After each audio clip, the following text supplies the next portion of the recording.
Welcome to my YouTube channel Ramesh online. AP ఉద్యోగులు మరియు పెన్షనర్ల pending బిల్లులు చెల్లింపుల సమాచారం, బిల్లులు వడ్డీతో సహా చెల్లింపు సేకరణ, ఆ వివరాలేంటో ఒకసారి ఈ వీడియోలో చూసేద్దాం.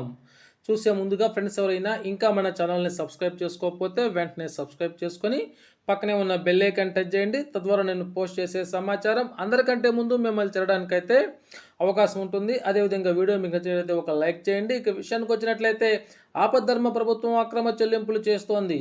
ఏపీ బీజేపీ అధ్యక్షురాలు పురంధేశ్వరి రాష్ట్ర ప్రభుత్వ ఆర్థిక పరిస్థితులపై వివరాలు తెప్పించుకొని ఇవ్వాలంటూ గవర్నర్ ఎస్ అబ్దుల్ నజీర్ను కోరినట్లు ఏపీ బీజేపీ అధ్యక్షురాలు దగ్గుపాటి పురంధేశ్వరి తెలిపారు.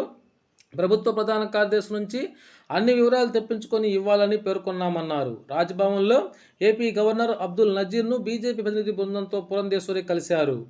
అనంతరం రాజ్భవన్ వెలుపల విలేకరులతో మాట్లాడుతూ గతంలోనే రాష్ట్రంలో ఆర్థిక పరిస్థితి ఆందోళనకరంగా ఉందంటూ తన వద్ద ఉన్న సమాచారం ప్రజల ముందు ఉంచారన్నారు. రాష్ట్ర ప్రభుత్వం ఆర్బీఐ, ఎఫ్ఆర్బిఎం నిబంధనలకు విరుద్ధంగా ప్రభుత్వ ఆస్తులను తనఖా పెట్టి అప్పులు తెచ్చిందన్నారు. ప్రభుత్వ అప్పులను కాదని చివరకు కార్పొరేషన్ పేరిట కూడా అప్పులు తీసుకొచ్చిందని ఆమె తెలిపారు. ప్రజలు తాగే మద్యంపై రానున్న రోజుల్లో కార్పొరేషన్కు వచ్చే ఆదాయం చూపించి కూడా అప్పులు తెచ్చారని పేర్కొన్నారు. ఓవైపు అప్పులు చేస్తూనే మరోవైపు ప్రభుత్వ ఉద్యోగుల పీఎఫ్, ఇతర నిధులు తీసుకోవటం, పంచాయతీలకు కేంద్ర ప్రభుత్వం ఇచ్చిన నిధులు దారి మళ్లించడం, కాంట్రాక్టర్లకు చెల్లింపులు జరగకపోవడం వంటి పలు ఆర్థిక అవకతవకలకు ప్రభుత్వం పాల్పడిందన్నారు. తెచ్చిన అప్పులకు వడ్డీలు, అసలు తడిసి మోపెడాయి.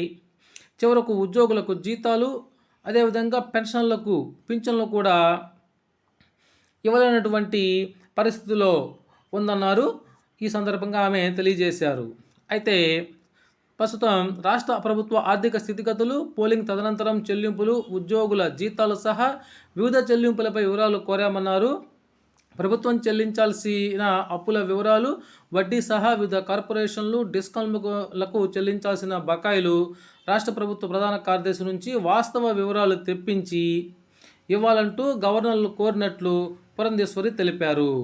ఈ విధంగానైతే ఈ ఉద్యోగులకు సంబంధించిన పీఎఫ్ బకాయిలు కానీ, పెండింగ్ బకాయిల గురించి కానీ వాస్తవ వివరాలు గవర్నర్ నుంచి తెప్పించుకుంటామని ఈ సందర్భంగా ఆమె అయితే తెలియజేయడం జరిగింది. Okay friends, thank you for watching my videos.